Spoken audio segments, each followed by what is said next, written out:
But here comes another one. Can Zero snag it? Oh, it's going to be MKLeo that grabs it. Excuse me, Zero with this. MKLeo gets the smash ball, trying to get Zero in his sights. Looking for the shot. Is it going to be enough to get Zero? Zero doing a fine job there, Vicky, hopping off stage. Yeah, Zero doing a great job at avoiding that final smash. Quite unfortunate, but it was meant to be. Leo's gravity does sometimes stink, Jordan. A couple of up tilts by Zero right here into the juggle in the mid-air. Beautiful job on the forward air, and we see Zero continuing to apply that pressure here, Vish. Yeah, and another strong part of Sheik's play in this particular iteration is that the back air is really, really strong, so any kind of off-stage edge guard that he gets like that might actually KO. And we get the forward smash, still not quite great DI from MKLeo. MKLeo trying to recover at this point. That up B gets him on the edge, but then the 1-2 grab to the side throw. Nicely done by Zero right there, Vicky. Yeah, and as you can see, Snake's up tilt is still as strong as those who have played Super Smash Bros. Brawl have witnessed. It also kills. Vish, I know you've seen this a few times yourself. Oh yeah, definitely. And even you saw MKLeo coming back with the up B. It does have like a bit of super armor, so even though Zero hit it, it did not actually knock him out of it. And now he's recovering so high, and that's a great mix-up. He dropped the bomb at the same time, so it was actually kind of scary for Zero to go there and edge guard him. And what a play from MKLeo to do the bomb like that, and just now it's just 1-to-1, guys. A couple of stocks are swapped at that point. Both these fighters looking for a spot in the grand finals, down to their final stock. Zero versus MKLeo. You see the C4 in the middle of the map at this point right now. You got to watch out for that, Vicky. Yeah, as you see right here, Zero actually playing a lot more patient, as now he's deciding to be a little bit more aggressive by the ledge. Wants to, oh my goodness, Leo though with these setups, not letting Zero land, taking advantage of the fact that he's deciding to contest him in the air. Zero trying to zone out MKLeo at this point, trying to put a little bit more distance between him and MKLeo, but you just see the consistent pressure by the projectiles, but MKLeo, Zero, oh, with the air juggle against MKLeo. Vish, he is relentless. Oh my God, he brought this all the way back, man. That's so much percent out there, and I like the way that MKLeo is playing. He's just kind of staying back and putting mines, putting grenades, but Zero just kind of dashed in, because that's a really good play against this kind of defensive style, and he's got needles of his own. He's got some projectiles. See a couple of grenades come out, trying to keep Zero at bay at this point. Zero at 90%, MKLeo at 48. Oh, Zero sent to the top of the screen, still able to hold on there though, Vicky. And I like how Leo is hanging around the right side of the platform, watching it go up and down, and acknowledging where he could throw his grenades to continuously pressure Zero. Yeah, and Zero also kind of making a good advantage of that same particular location by kind of just jumping and forward airing as soon as he sees MKLeo going end up bomb.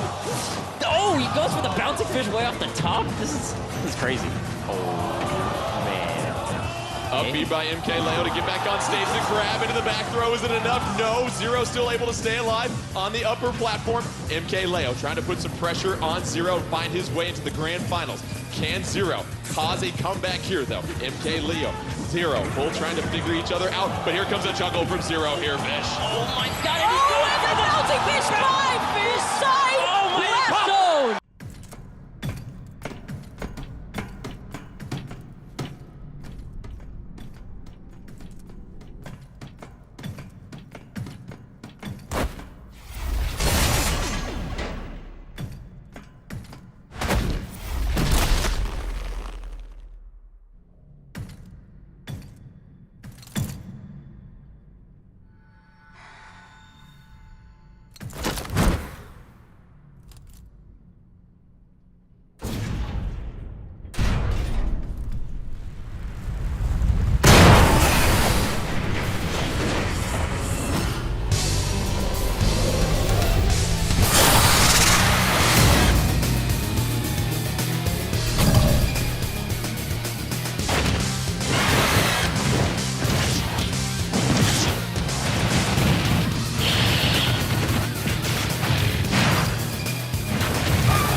those of you who were tuning into the Nintendo Direct, Ridley's down B has no knockback, but it doesn't matter because look at this jab. Look at this jab, Vish. 45%.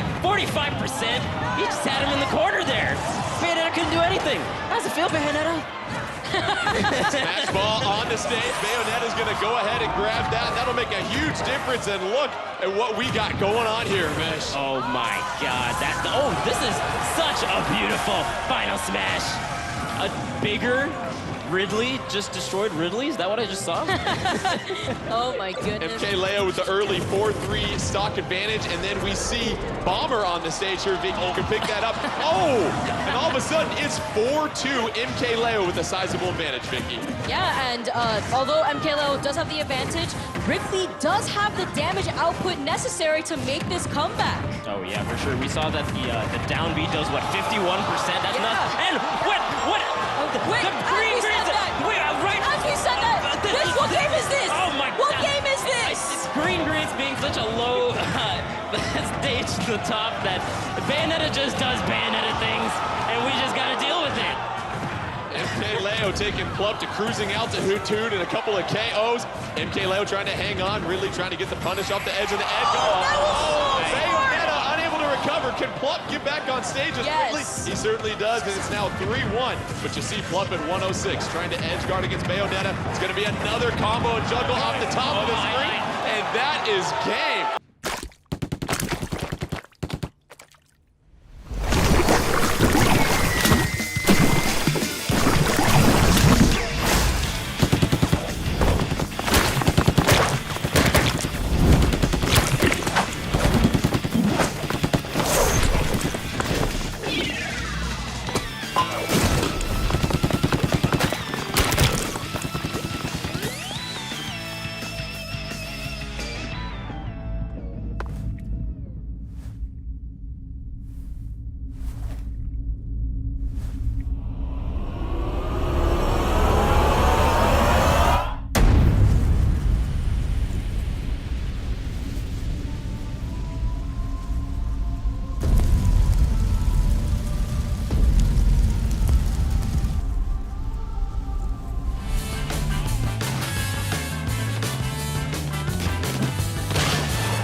See that the meter, ink tank is low. See, I'm trying here. If you see that's low, you can pressure them so they can't actually refill that tank again. Yeah. So. Yeah, Left's doing a pretty good job keeping his ink tank pretty high, though.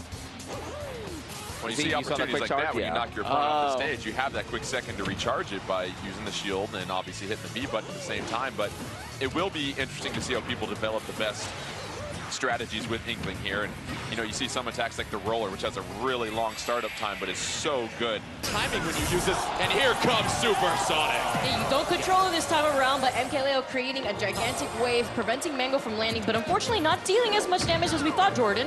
Yeah. MK Leo, 3-2 advantage, 75-32. You look at the health, 75 for MK Leo, 37 for Mango, and a nice little up air by MK Leo as he continues to keep the Mango and the Inkling at bay here, Vish. Yeah, and I think because of how tall this stage is, it's kind of working out for Sonic. You saw MK Leo go on the right side bottom, and not really fearful because he has the huge double jumps and he has the up B as well.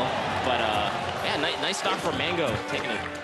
As you saw in that moment, actually, he used the up smash and it was able to KO as early because when Inkling splats people and you have paint on yourself, the ink that sticks makes you take more damage in that instance. You saw that up smash, pulling out the blaster, the Inkling able to make it 2-2. Now let's see if Mango can make a comeback. Beautiful fair there by MK Leo, trying to keep Mango at bay. The roll dodge into the back throw, sending Mango off the stage. Oh, and the edge guard by the fair. How about that right there, Vish? Yeah, I mean, he read the jump beautifully and got that backer. He's putting in work right now. I can't say anything negative about MK Leo. MK Leo, 2-1 stock advantage over Mango. Mango already at 47% damage, and Vicky, it seems like MK Leo doing a terrific job of juggling Mango in this matchup. He's not letting Mango hang out at all whatsoever on this stage. MK Leo, you can tell he's here to stay in this tournament, even if it means eliminating his own teammate, Vish. Yeah, I mean, it really feels like even the neutral game is being led by MK Leo.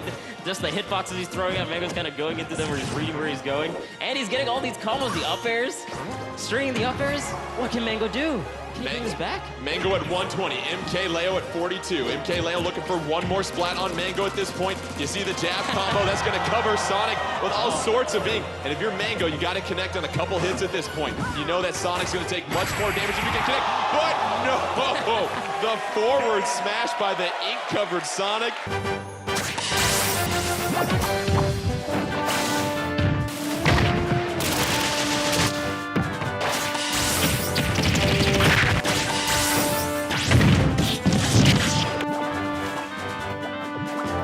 Again, if any of you guys get a chance out there to play these guys, again, newfound levels of respect. I'm telling you, man, it's great. And I learned so much from them, you know, and the kind of love and attention that they put into the game. And, you know, it's great. And it also, in losing, and I also do like this, I love to lose. I really do. Okay. Because I actually learned a lot, and I actually recognized myself like, oh, okay, yeah, you're right. Blocking does do that. And as long as I can put it into practice, that makes me better. And that's kind of why I like a lot of competitive games, because it's not just some, you know, random level number like that makes you better if you just grind all the time, but you actually have to put things that you learn into practice and apply it properly.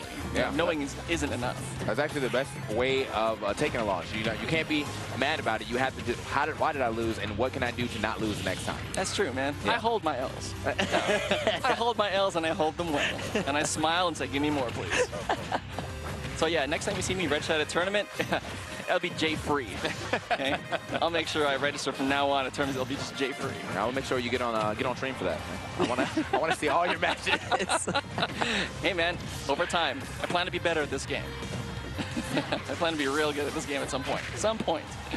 Okay, Oh, so man. one thing interesting about the new Pokemon trainer, which is, you know, obviously just Pokemon trainer from the Brawl iteration of it, is you're now, differences from Brawl, you're now allowed to switch from the air, which is great. So, you know, Ivysaur had a really easily stuffed recovery, but Charizard has 2 jumps. So now if you hit Ivysaur off and you're like, oh, I don't think I'm going to make this recovery, just swap out the Charizard, make it back to stage. And what's great, too, is we talked about the air dodge mechanics. A lot of these players found out if you air dodge once, you really don't have much time to do anything else in the air. The lag is so long. But with Pokemon Trainer, when you switch Pokemon out, you're invulnerable for that moment. Then you have time to air dodge as well, too. So it does give you a second air dodge option. And just those little wrinkles, as we said before, that's unique to every single character, you get a chance to discover. And as you build upon those fundamentals, it works out. But another thing that was unique, too, is we saw them go with Squirtle to really match the speed of Sheik and rack up damage. But once Sheik got to about 100%, you saw the switch to Ivysaur, who has some more KO options, however, lacks that recovery. And so it's kind of that, as we say as always, risk reward and reading the situation with your opponent. Yeah, it's kind of like a stance switch, if you will, you know, with Squirtle being small, quick, being able to add up a lot of early game damage. And he does have some decent KO options, but not as many KO options as Ivysaur and Charizard. So you're going to want to, if you're going to play the entire character, I know some people are already like, I'm a Squirtle main. Like, I'm not playing anybody else. You can just make Squirtle. Yeah. But if you do decide to play the entire character, I expect to see a lot of Squirtle start and then Ivysaur and Charizard finishes. Dude, that'd be really cool, man. And that's, again, seeing new things and seeing how things are going to change in the coming months. And, you know, even when the game comes out in December, very curious to see how people kind of apply these new things that they start to learn about the game to, you know, to affect the way they play, even affect their character choices. I'd love to see people that don't normally, like, they play a certain character, that like a certain thing, to just find another character they love, and they can be like, hey, I like this a lot, and just start playing different characters. So. Oh. That was really nice. That was tasty.